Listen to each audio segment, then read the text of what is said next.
a good friend of mine and of the channel, Orlando Soto, at 3D underscore Orlando on Twitter. Check him out. He submitted to me a topic for this week, some thoughts. So let me go ahead and pull up his topic for us to talk about to start today. So Orlando says, one subject I'm interested to hear your take on is how social media may have helped finishing the transition to an emotional economy. Emotional economy, where the currency is emotion itself.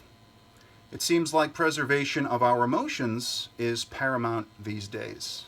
And I do agree. I think especially during this coronavirus crisis, people are looking for anything that can make them feel better during this time of desperate need. Orlando continues, the beliefs are rigid on both sides. Adjusting beliefs is too emotional and therefore traumatic, and it's a process these days. I do agree, it is a process.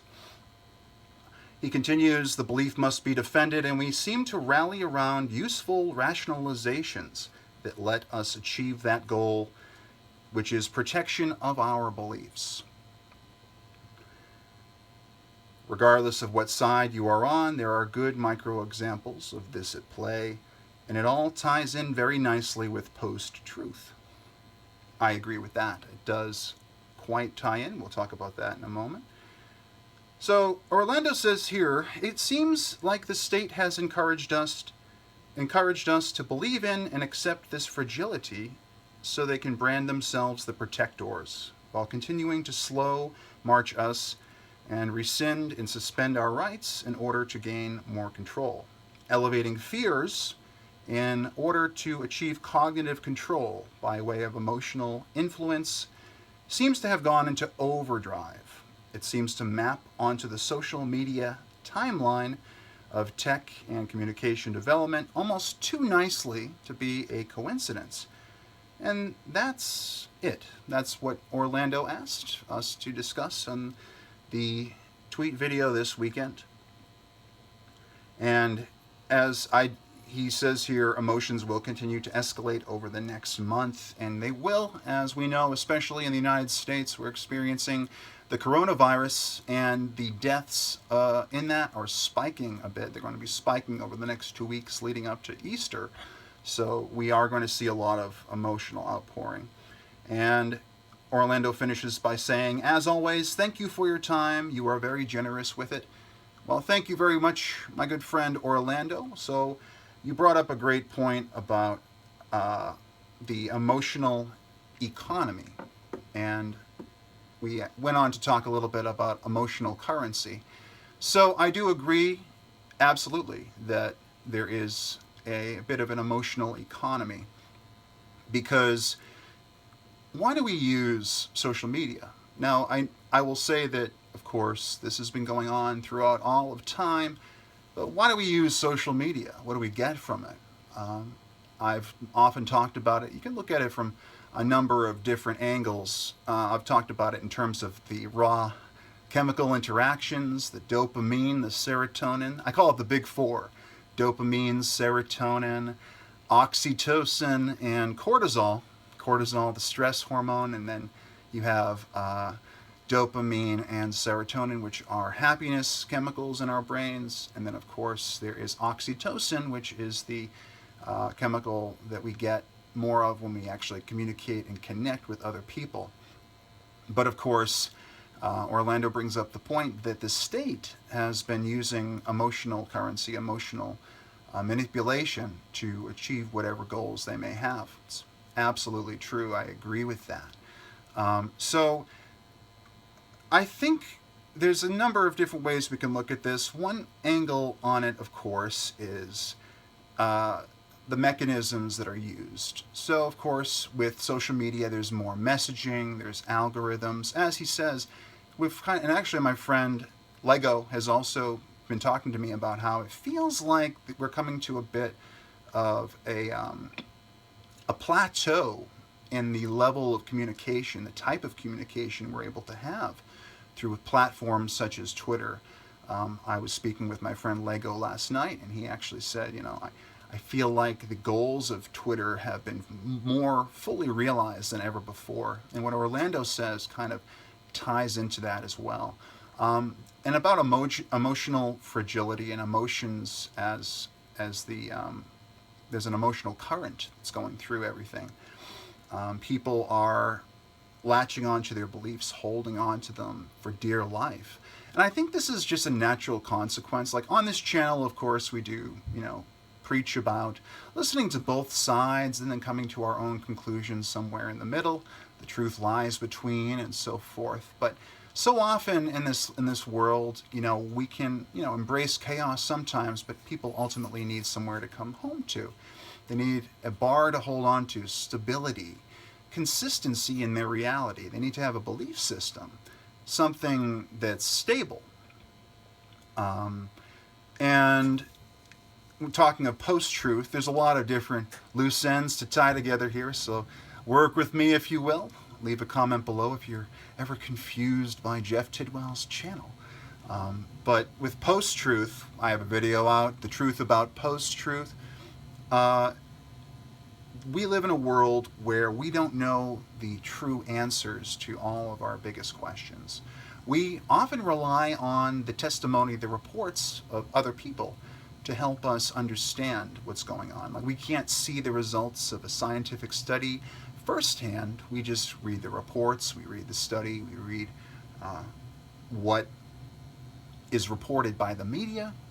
And I did actually mention in our chat with Orlando, I said that this ties into the modern religion of institutions, state, media, and academia, where we place faith over reason. If we are, of course, believers, true believers in that modern religion. Okay, I also have a video called Modern Religions for Postmodern Prophets, talking more about that. And there's also the modern religion of celebrity. So there is these massive waves of belief, these large belief systems that people subscribe to, people become a member of, not just traditional religion like Christianity or Judaism, Hinduism, Islam, all these things, but we actually have sort of postmodern belief systems as well. And so people have so many opportunities, especially online. We have so many opportunities to get on a team. We have not only these belief systems, but we also have jobs and hobbies, and then people break down by immutable characteristics. We're always looking for our tribe. It's all tribes. But to come back to the point about emotions, talking about emotional economy. And the fact is that in the world of persuasion, Scott Adams, his book, Win Bigly, talks about persuasion in a world where the facts don't matter. And the facts don't matter in this context. I mean, they matter to outcomes. You can't get from point A to point B if you don't have gas in the tank, as it were. They do matter to outcomes, but when people are deciding and you're trying to persuade somebody from one position to another, or people are trying to get people to do things like, hey, check out my music, check out this, hey, read this article, hey, look at my tweet, subscribe to my channel. Everyone's trying to do something. They might be trying to do something altruistic and, hey, come to this charity, support this cause. People have causes, they have beliefs. And ultimately, we are emotional beings. We are irrational beings. And so, some of our beliefs, they are attached to this, where we were, the nostalgia of where we were when we first saw this thing. We actually have a personal, intimate connection. We might even identify and put it as part of our identity that we have this belief, or we like this thing. And letting go of our, long-held beliefs, yeah, it is extremely hard, as Orlando alluded to. It's very hard to let go of confirmation bias. And, we do have our cognitive dissonance muscles that I've talked about often on this channel, that it's a protective mechanism to help keep our reality stable, keep us, holding on to that stable reality, because we need to have some values to tie everything together, to hold things together. We can't be we need to have some order in our lives, and so people turn to traditional religion. And as I talk about on this channel, they turn to modern religion. They turn to whatever makes them feel good. Positive emotions, negative emotions. Many people try to suppress negative emotions, but others gain energy from negativity. There's negative energy, positive energy. I say learning to harness, I have a video out, the power of negative thinking, learning to harness positivity and negativity, and checks and balances, balance your life out, balance your situation out with those. But people have, especially in times like this, people are trying to find whatever can soothe them, to make them feel better, because there's almost no light at the end of the tunnel when 10 million people in the United States are filing for unemployment, and people are in quarantine, and there's this, as Donald Trump says, an invisible enemy that we don't know. We have asymptomatic people. There's a lot of unknowns.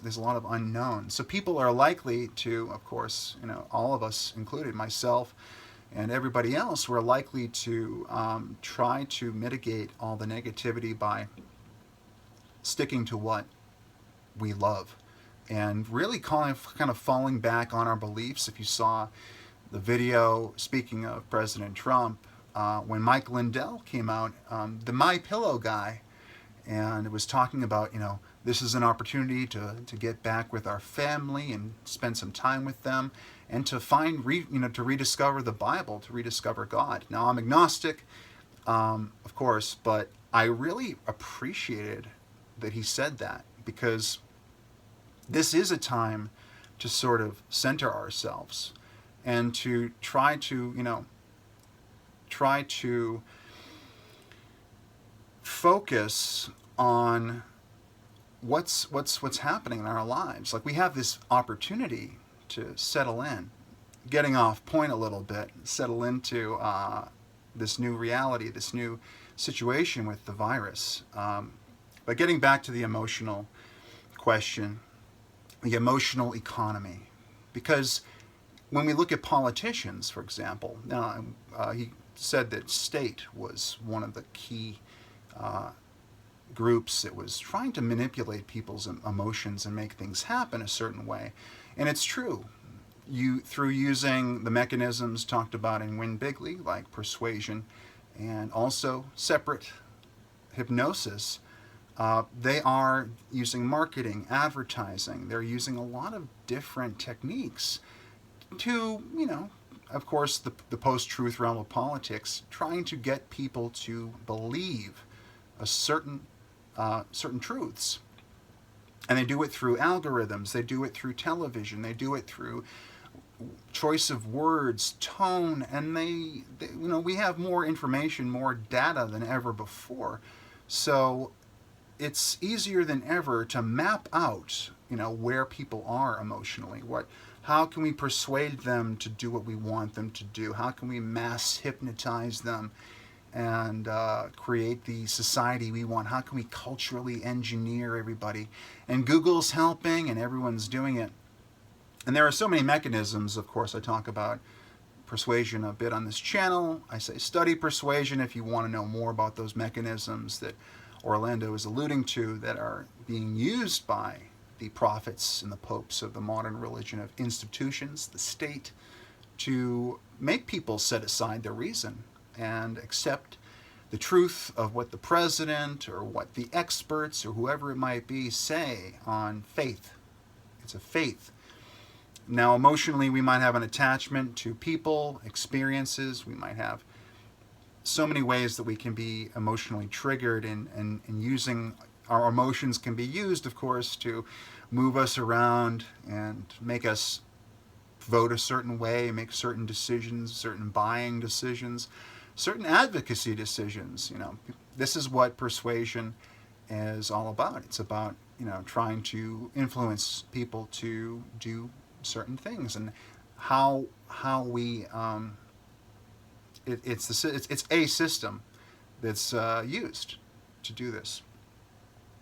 So I mean, there are so it's so prevalent. Everything you take in, every bit of media we take in, everybody we talk to, the way that the algorithms direct us around. We have so many ways that our emotions are being triggered and engaged and manipulated every day, and it's so difficult. We have to be so cognizant of how we're being manipulated. I say in my videos, we are being brainwashed every minute of every day by ourselves and others. And that is essentially what's happening. Now, some of this brainwashing may be more on the positive side. So if we have a sort of patriotic, at a time when we are in competition with other countries and other governments, it might be good to be a little bit nationalistic, a bit patriotic.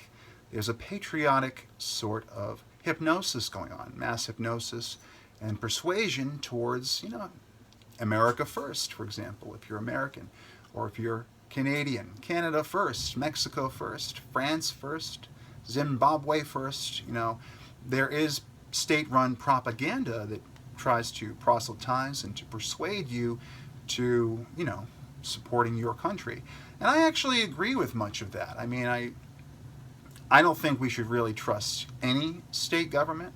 At this point, it's pretty clear we shouldn't trust the CIA, the FBI. Obviously, politicians lie. I think Donald Trump is the best liar ever, because in many ways what he has done is create positivity out of using the post-truth realm of politics as his tool. I think he's one of the best at lying. In fact, politicians lie and he does it the best. But some of those lies are for positive and some are for negative. And so there are, of course, ways that we are being persuaded towards negative things. And of course, it's all, you can't say it's all objective. Some of it's subjective. What I think is good or bad might not be what you think are good or bad. But what Orlando says is absolutely true, that these mechanisms are in place, and that we have to be aware of when and how we are being brainwashed and conditioned and programmed, as it were. And as long as we're aware and we can identify, we can move past through the phases of awareness that Adams talks about and get to that level 4, where we spot the trigger. We're able to spot why we get so emotional, what triggers us to make certain decisions, and which, if we can identify which boxes we've placed ourselves in, where we've set our no-go zones. And as long as we have, as I say, more information is better, as long as we have all the information, I think we're better off.